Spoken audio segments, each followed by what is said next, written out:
Nessa dica técnica, a gente vai fazer os ajustes finais para poder inserir o 3D no Visual Plan e a gente vai inserir o modelo junto.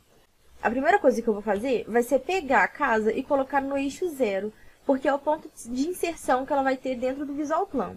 Aqui ela está um pouco mais para trás, então a única coisa que a gente vai fazer aqui é dar um A, né? Clicar na tecla A para poder selecionar todas as coisas. A gente vai vir nas 4 setinhas, né? Que é a função de movimento do Blender. E a gente vai clicar na setinha verde, porque a gente tem que mover ela no eixo verde. A gente vai mover esse 3D até o ponto 0 chegar mais ou menos no eixo da casa, que é esse pontinho que está aqui no meio. Então, eu vou arrastar até o eixo encontrar. Então, se a gente rotacionar, olha lá, o eixo ficou bem no meiozinho. Ele não precisa estar exato, né, 100%, mas o ideal é que ele esteja no meio do bloco.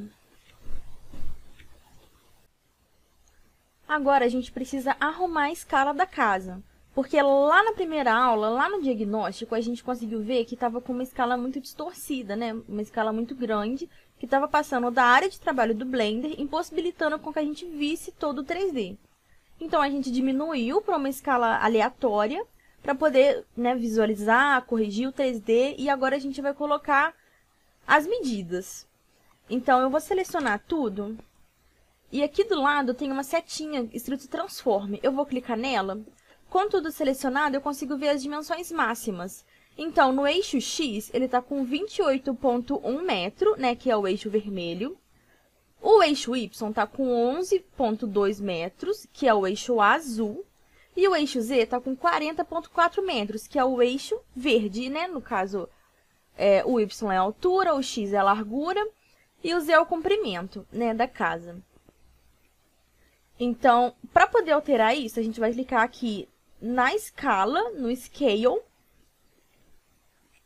E a gente vai clicar aqui nessa circunferência branca, segurar e movimentar para dentro. E se você notar do lado ali, os numerais estão se movimentando. A gente para quando a gente bater aqui o tamanho da casa. No caso aqui, a gente pode usar como limite máximo a altura, por exemplo. Se a gente acertar na altura, todas as outras medidas vão estar certas. Porque o que foi alterado foi a escala total da casa e não uma medida em si. No caso, ou a altura ou a largura, sozinha. Então, se você acertar uma medida, as outras vão se acertar sozinhas. Então, vamos levar em consideração de que o eixo Y, no caso a altura, tenha 7 metros, por exemplo, 6,5 metros. Então, eu vou colocar aqui com 6,30 metros, né? O máximo que eu conseguir. Se você quiser e puder, você pode modificar aqui pelos numerais. Então, eu posso, sei lá, colocar 30 aqui, por exemplo. Mas aqui, ele vai alterar a escala. Então, aqui tá 0,714 para 0,716 para 0,716. Mas como eu não tenho todas as medidas, eu vou levar em consideração apenas uma medida, né? Eu vou deixar com 6,32. E as outras medidas se arrumaram, elas ficaram dessa maneira. Agora, a gente vai exportar a casa para poder importar no Visual Plan.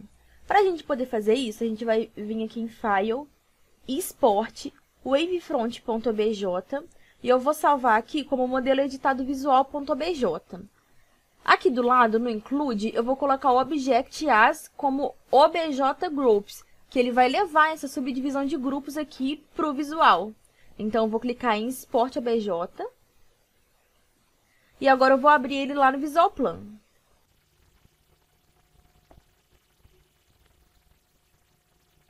Aqui no Visual Plan, eu vou clicar em Inserir, Inserir 3D, e eu vou encontrar o meu arquivo OBJ. No caso, é esse modelo editado visual que está na minha área de trabalho, eu vou clicar em Abrir. Quando abrir essa tela, eu vou clicar nesse primeiro ícone de cubo. E eu vou clicar em OK. Agora eu já consigo inserir ela na nossa área de trabalho.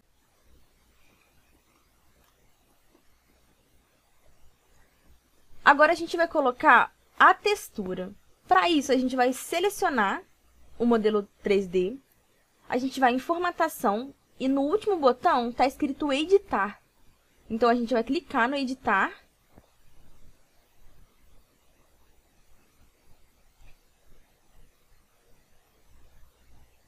E ele vai abrir o arquivo no 3D Edit, que é onde a gente gerencia todos os 3Ds que ficam dentro do visual. Por aqui, a gente consegue colocar todas as texturas e fazer o controle dos 3Ds. Aqui do lado, se você notar, já tem todas as entidades que a gente separou lá. Então, tem a entidade do telhado, elas vieram sem nome, mas são as entidades que a gente criou. Então, essa daqui, por exemplo, são as paredes. Se a gente tirar, vai ficar só as outras coisas. Ó, essa daqui, por exemplo, eu vou tirar, saiu todos os vidros. E vai ser com essas entidades que a gente vai trabalhar com os materiais aqui. Eu vou clicar, vou começar pelas paredes. Para poder inserir o material, eu vou clicar em cima do componente e eu vou procurar um material aqui na minha lista. Eu vou colocar como concreto.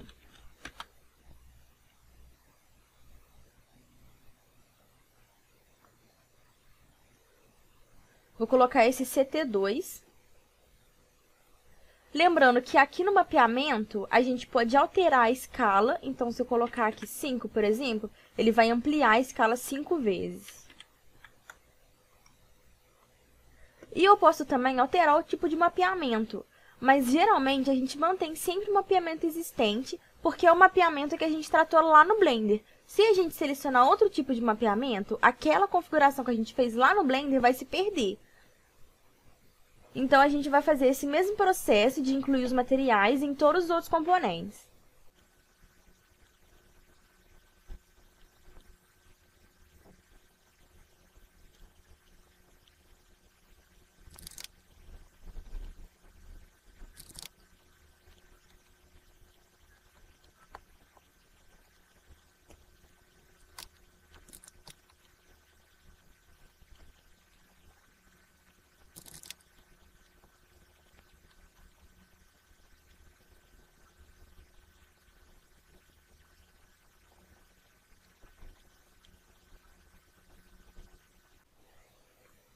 Então, terminado de colocar os materiais, a gente vai clicar no disquetezinho, que fica na lateral direita da tela, né, no canto superior.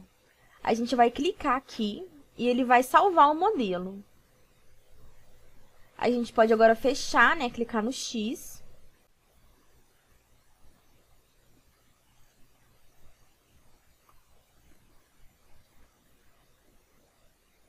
E você pode perceber aqui que a superior, ela chegou a atualizar, mas o nosso 3D não atualizou.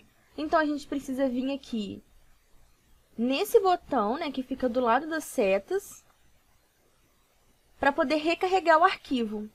E agora já apareceu aqui o nosso modelo 3D, né, a nossa casa, no nosso terreno, com todos os materiais que a gente colocou lá no 3D Edit.